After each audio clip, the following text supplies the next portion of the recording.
네, 오늘 의료 분쟁 차트는 사랑니에 관한 이야기입니다. 제 주변에도 보면 사랑니를 뭐 뽑아야 되나 말아야 되나 고민하시는 분들이 많이 있는데요. 네. 자, 오늘 사례자도 이 사랑니 때문에 몇 달째 지금 고생 중이라고 합니다. 대체 무슨 일이 있었던 걸까요? 직장 생활을 하며 행복한 일상을 지내온 29살 강지은 씨.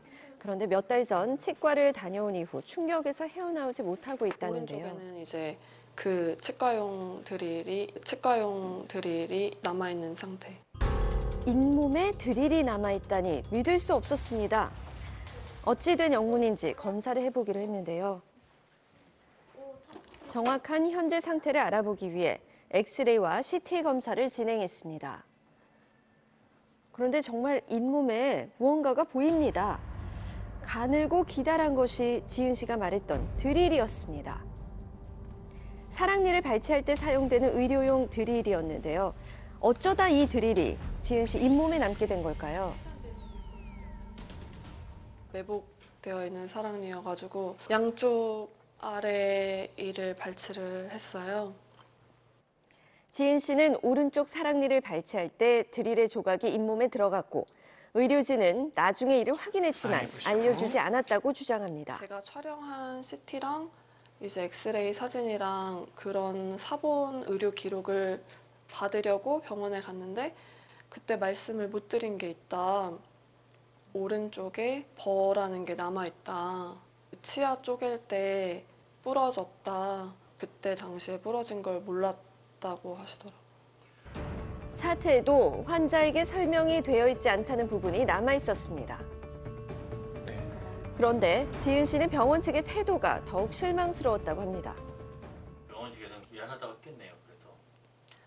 아니요, 전혀 미안하다는 말도 없으셨고 실수라고 하면 실수일 수 있다. 이거는 그냥 빼면 되는 거다라고 얘기를 하시는 거예요. 현재 잇몸 안에 드릴이 남아있는 것도 문제지만 드릴을 뽑아야 하는데 지은 씨에겐 또 다른 걱정이 있습니다.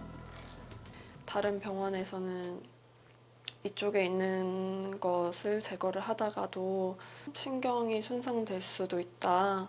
그래서 차라리 큰 거면 좀 찾기라도 편하지 않을까, 수술할 때. 근데 이제 작은 거라서 저는 더 걱정이 돼요. 네, 사랑니 발치를 위해 사용했던 드릴의 일부가 지금 현재 여성분의 잇몸에 남아있는 상태입니다. 오늘은 구강외과 전문의 최세경 선생님과 말씀 나눠보겠습니다. 직접 환자의 상태를 살펴보셨을 텐데 어떻게 해서 이 드릴이 잇몸에 남아있게 된 거죠? 네, 먼저 환자 상태를 보시면 네. 자, 이쪽, 저쪽에 양쪽에 누워있는 사랑니가 보이고 있습니다. 이렇게 사랑니가 누워있을 경우에는 주위 치아들의 염증을 만들 수 있기 때문에 발치가 필요하게 되고요. 이쪽에 있는 사진은 양쪽의 사랑니 자체가 모두 깨끗이 제거는 됐는데 이쪽에 보시면 하얀색으로 보이는 의료용 드릴 일부가 남아있는 것이 보이고 있습니다. 이렇게 남아있는 이유는 매복된 사랑니를 뽑을 때는 잇몸을 절개하고 치아가 나올 공간이 모자라기 때문에 치아를 2조각 또는 3조각을 내서 뽑게 되는데요.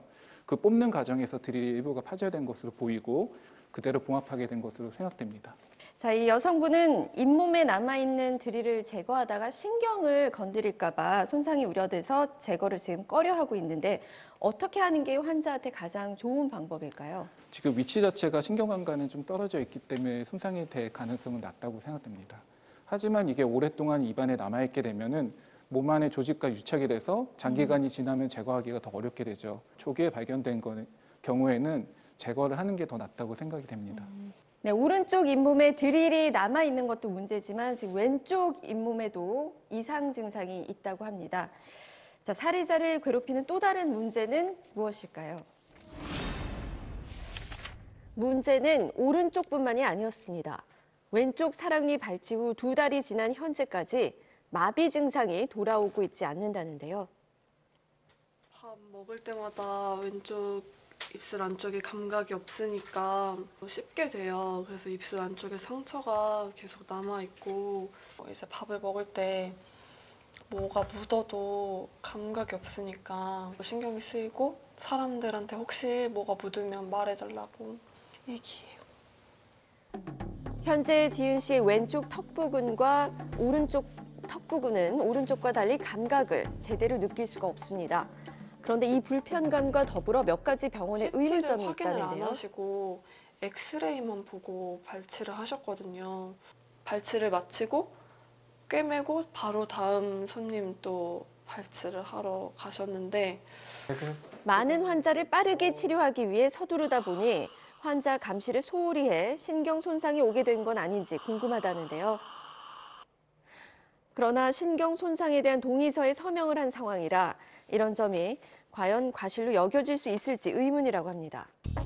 이에 병원은 발치 전 신경마비에 대한 가능성을 환자에게 충분히 설명했고 동의를 받았으며 드릴의 일부분은 환자가 왼쪽 신경마비로 호소했을 당시 파노라마 재촬영을 했고 이때 발견했다고 주장합니다. 또한 환자에게 드릴 제거를 권했으나 거부하였으며 더 이상 내원하지 않았다고 전해왔습니다. 네, 현재 사례자는 이 오른쪽에 드릴이 남아있는 것도 문제인데요. 이 왼쪽에 마비 증상도 아직 호전이 되고 있지 않다고 합니다. 선생님, 이 사랑니를 뽑으면서 이런 부작용이 생기는 이유가 뭔가요? 네, 먼저 하악에는요. 네. 하악의 감각을 담당하는 하치조 신경이라는 것이 지나가고 있습니다.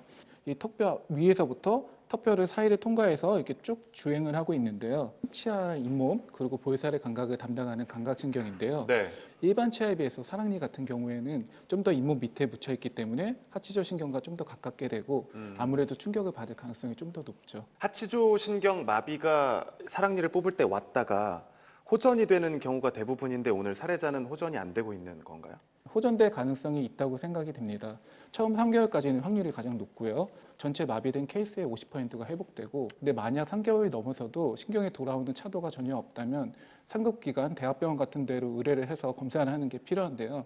그 이유는 이제 대학병원에서 할 수 있는 신경 회복 수술이 있습니다. 근데 신경 회복 수술로 회복하는 가장 적기는 손상 후 3개월에서 6개월이기 때문에 일단 3개월까지는 기다려보고 그 다음에도 차도가 없다면 대학병원을 의뢰를 하는 것이 중요할 것으로 생각됩니다. 네. 그러면 오늘 사례자처럼 미리 사진을 찍었을 때 좀 고난이도 수술이 필요한 사례자 같은 경우에는 발치를 하지 않고 그냥 두는 게 안전할 수도 있겠네요. 네, 사랑니가 일반적으로 잘 나와 있는 경우에는 그냥 둬도 되지만 네. 지금 사례자의 엑스레이를 봤을 때는 앞에 치아를 향해서 나와 있고 이 상태를 오랫동안 방치하게 되면 최악의 경우에 앞에 치아까지 같이 발치해야 되는 상황이 생길 수 있습니다. 따라서 이런 경우에는 반드시 발치가 필요하다고 생각됩니다. 그러면 이제 변호사님한테 한번 네. 여쭤보고 싶은데 이럴 때는 어떻게 봐야 될까요? 이번 사례 같은 경우에는 신경관과 우리 사랑니의 뿌리 부분이 굉장히 밀접하게 붙어 있기 때문에 이런 경우에는 그 사랑니 발치 과정에서 신경 손상을 일으킬 수 있다는 것은 충분히 예견할 수 있는 일이기 때문에 진료 기록상에서 과연 이런 신경 손상을 막기 위해서 의료진이 어떠한 구체적인 주의를 다했는지 여부가 기재되어 있는데 전혀 기록이 되어 있지 않습니다. 오히려 그 사례자의 진술을 들어보면 여러 명에 대해서 사랑니를 발치하면서 마취와 사랑니 발치를 동시다발적으로 하다 보니 본인이 어떤 CT 영상도 제대로 보지 않고 발치를 했다 이렇게 주장하고 있는데요. 만약 그런 부분이 맞다면 어떤 의사분께서 그런 주의 의무를 다하지 못한 부분이기 때문에 현재 신경 손상 부분에 있어서는 어느 정도 의료 과실 책임이 인정되지 않을까 이렇게 생각이 듭니다. 네. 그런데 동의서는 그럼 법적 효력을 갖지 않나요? 예, 동의서라는 것은 우리가 시술 과정에서 이런 부작용이 발생할 수 있다. 신경 손상이 발생할 수 있다. 이런 것을 설명해주고 우리의 시술을 받을지 여부를 동의를 구하는 그런 절차인 것이지 네. 면책 규정에 관련된 규정은 아닙니다. 우리 대법원 판례에서는 설사 어떤 의료 사고에 대해서 책임을 묻지 않는다. 이런 동의서를 썼다 하더라도 그것이 의료 과실에 대해서까지 면책하는 것은 아니다라고 이렇게 판시를 하고 있습니다. 사랑니 때문에 이제 고생하시는 분들 혹은 발치를 앞두고 있는 환자분들에게 한 말씀 해주시죠. 네, 사랑니 같은 경우 다들 이제 고생한다는 얘기를 워낙 많이 듣기 때문에 아프거나 불편해도 차일피일이 미루는 경우가 많습니다. 하지만 사랑니가 이미 아프거나 부어서 가는 경우에는 뽑을 때도 좀 더 고생하고 뽑고 나서도 합병증이 더 커질 수 있습니다. 그래서 미리미리 뽑는 게 중요한데요. 사랑니에 뽑는 가장 적기는 20대, 30대가 그 주위의 뼈가 가장 무르고 사랑니의 성숙도가 좋기 때문에 가능하면 20대에서 30대를 넘기지 않고 뽑는 게 좋을 것으로 생각됩니다. 네. 네. 주위에 보면 이제 무섭다고 병원 가는 걸 꺼리고 하시는 네. 분들도 있는데 적절한 시기에 가서 발치를 좀 잘 하는 게 하고 좋겠네요. 치아 건강을 지켜야겠습니다. 네, 오늘도 오늘- 두 분 말씀 고맙습니다.